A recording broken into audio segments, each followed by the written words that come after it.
berbuat baik aktif, misalnya nggak bisa sedekah, nggak bisa menolong orang, setidaknya keburukan kita tidak menimpa orang lain. Nah, termasuk keburukan yang terselubung adalah kita punya pikiran yang menurut kita ini hebat, tapi bagi orang lain mungkin bahaya.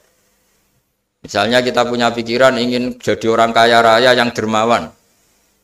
Itu artinya kan pikiran baik karena ingin jadi dermawan. Tapi artinya bayangkan orang lain itu miskin semua butuh derma kamu. Mana mau orang lain kamu bayangkan miskin butuh derma kamu. Orang lain juga bayangkan dirinya kaya gak butuh derma kamu. Itu namanya kebaikan yang subjektif. Kamu ingin jadi kiai yang ngajarin orang banyak, oke itu baik. Tapi kan berarti kamu bayangkan orang lain gak bisa ngaji, terus kamu saja yang bisa ngaji, sehingga kamu yang ngajarin.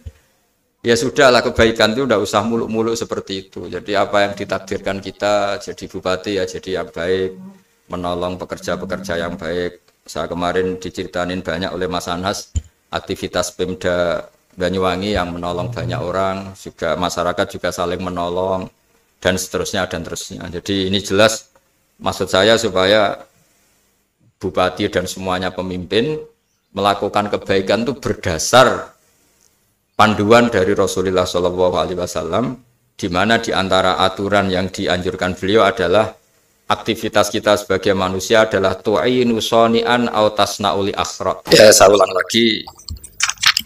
Saya ulang teks hadisnya secara lengkap supaya dapat berkahnya Rasulullah SAW.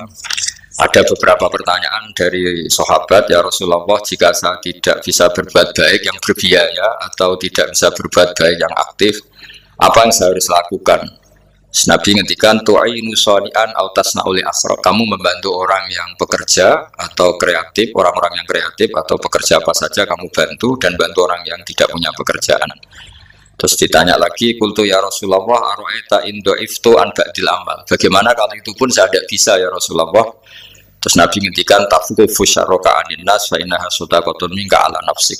Yang penting keburukan kamu tidak menimpa ke orang lain, dan itu bagian dari sedekah kamu. Nah, perlu saya ingatkan ke semua kita. Makanya pentingnya membaca umat Islam dengan ilmu usul fikih. Saya berkali-kali bilang, jika ada seseorang tidur, itu jangan kamu baca sebagai tidur yang meninggalkan tahajud, meninggalkan sholat qiyamul lail, meninggalkan wiridan di malam hari. Tapi juga bacalah saat itu dia tidak dugem, tidak maksiat, tidak narkoba.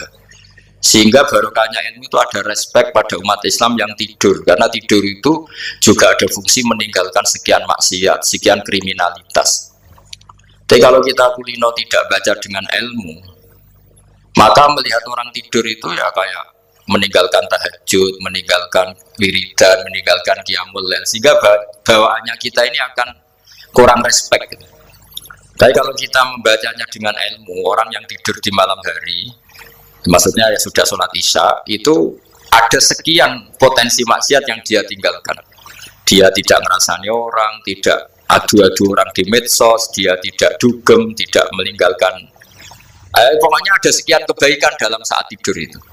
Ini barokahnya ilmu. Tanpa ilmu kita tidak bisa respect seperti ini. Karena bawaannya akan, oh ini malam-malam tidak tahajud, tidak wiridan, tidak apa. Tapi kalau kita dengan ilmu, itu akan membaca dengan tidur, artinya orang tidak maksiat, tidak dugem, tidak ngerasanin orang, tidak ngata-ngatain orang.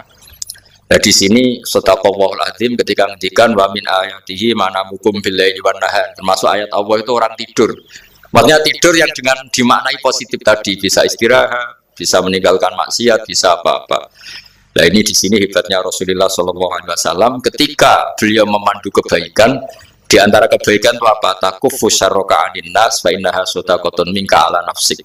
Kamu, potensi buruk kamu atau keburukan kamu jangan sampai menimpa pada manusia, pada orang lain, dan itu bagian dari sedekah kamu.